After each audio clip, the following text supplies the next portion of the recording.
This is a grave for one of the freedom fighters, or I will call freedom heroes, called Mako Hlubi. Mako was born in August 1903 in SA and died in April 1970.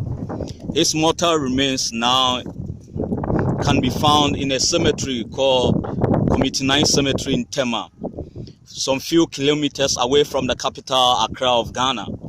The name drew my attention and I became so curious, so I went to some of the graves to find out if we do have other South Africans here.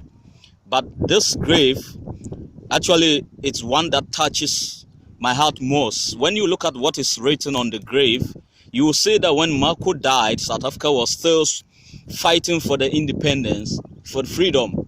And today his mortal remains very lonely. And what also scares me is that because the cemetery is quite old and there's some few recycling going on, so if probably a grave is not taken good care of by a family or what, most of the time you lose that grave. So I want to bring this to the attention of my dear South Africans to see how best, if even it's possible for us to be able to trace the family of Mako Hlubi. Because what is written on Mako's grave, you can see here, it said that you have gone, but we will fight on for your ideas, Mayubuye, Africa. And it's something that is so touching. So I want to send this message around that if you have a knowledge or a family that we can trace, Marcus Hlubi's grave, I would say it's a very lonely one here. When you look around here, I think that probably it is God who drew my attention to see this grave.